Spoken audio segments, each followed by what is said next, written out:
Plaintiff Precious Jacob was friends with the defendant, and she claims the defendant was a rebellious teen who used drugs and skipped school.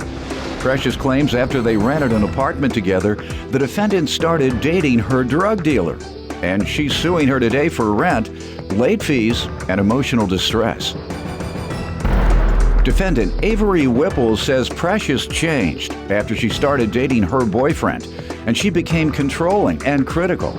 Avery claims Precious often criticized the way Avery lived her life, as well as her boyfriend. And she insists Precious is suing for more than she owes. Start with you. Avery and I has been friends since high school. She was pretty much a rebel child, just a normal teenager doing drugs, skipping schools, and got... Well, that's not quite normal. Well, to her it is, but... Did you do it? Well, you know, under influence I did, and then I was like, kind of like, no, I'm not supposed to. What do you think is normal? Go ahead. Well, and she got into probation for stealing a toothbrush at Walmart. Toothbrush? And, yeah. How much trouble have you been in? Not a lot. Well, I have never gotten into troubles. Just the normal amount. Right.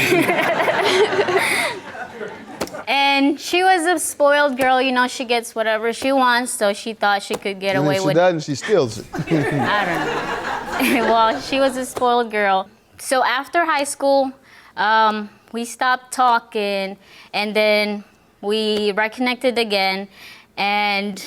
All right, when and why did you all end your friendship? Like in the middle of like our rent, you know, like... What month and year? Is it recent? What? Yeah, just recent, Okay. 2014. And it was regarding this? It was regarding the rent issue? Or... Yes. All right, you became roommates, obviously? Yes, because I thought she was responsible enough to pay for her rent, but then I found out that as soon as she started, you know, dating her drug dealer, and not what just... type of drugs did he sell? Weed and wax. What's the wax part? It's like a pure HT... Okay, yeah, pure THC. Yeah, not only she was doing it, she was selling it.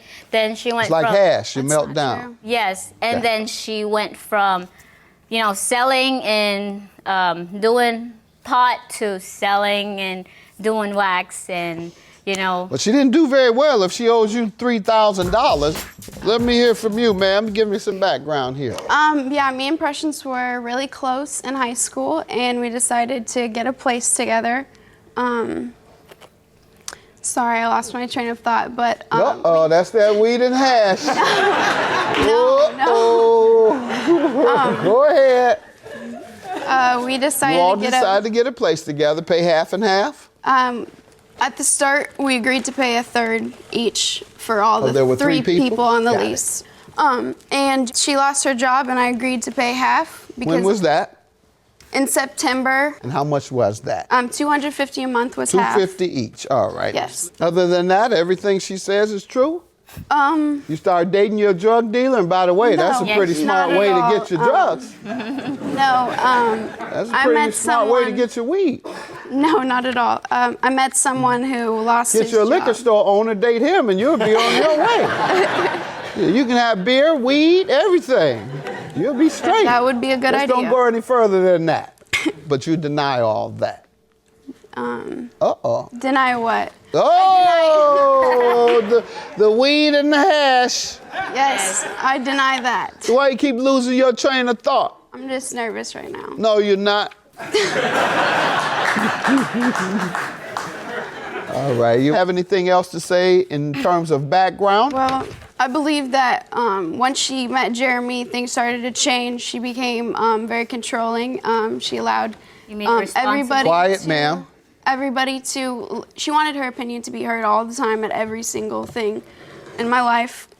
She was very critical of what I ate, how I spent my time and money, like who I hung out with, and very critical of my boyfriend. When did that begin?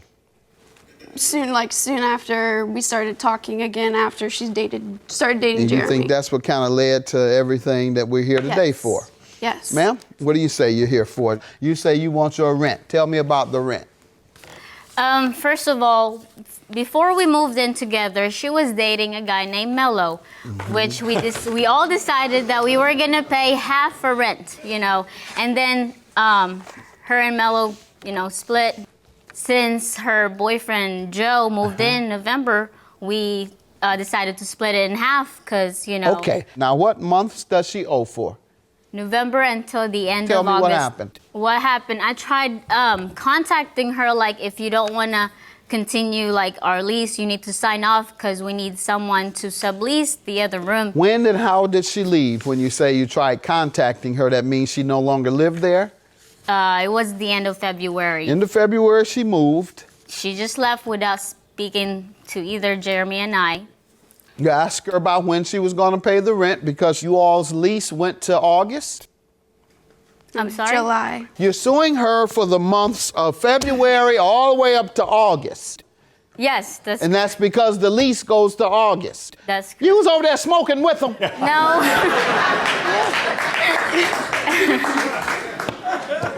No. Ma'am, what do you say? In November, I gave her a notice that I was going to move out, and she was going to move out as well. But she didn't. She decided she wasn't going to move out, but I still gave her the 3 months notice that I was going to move out, and I moved out in February. I gave her $150, and I moved out. So I owe her $100 for February. And she agreed that it was all right to move out. Well, we were both going to move out, yes, but she decided she wasn't going to. You could break your lease. You were under lease until August. How could you both agree to move out? Well, I just gave her 3 months notice. No, but you She said you agreed to. both agreed that you were both going to move out. No. Well, she told me that I could move out. No, but I thought you said you both agreed that you were moving out in February. Right, and soon after, she went back on that and said she wasn't going to move out. Right, because she would break her lease like you did. You broke your lease. Right. All right, so why do you think you could break your lease and not at least pay for some of it? Well, while I was living there, it was miserable. They had 5 pit bulls at Why one time. didn't you move out 5. earlier? Wait.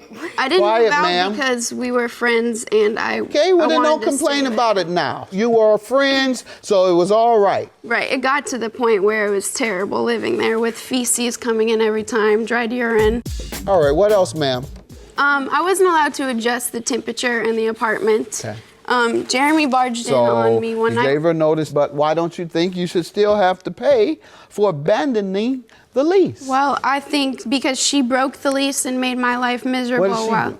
she had dogs there, and she wasn't allowed to have dogs at the place. Okay, She had and- 5 pit bulls at one time. All right, did you tell the landlord? I told them in All right, February. your defense which- fails, ma'am. You stayed there, and now you're saying you shouldn't have to pay the rent because she had dogs there and she broke the lease. $3,340. Have a good day. Judgment for the plaintiff. I think they made my life miserable, and they don't deserve any money other than $190. You need to pay your responsibilities other than just spending it, you know, on drugs.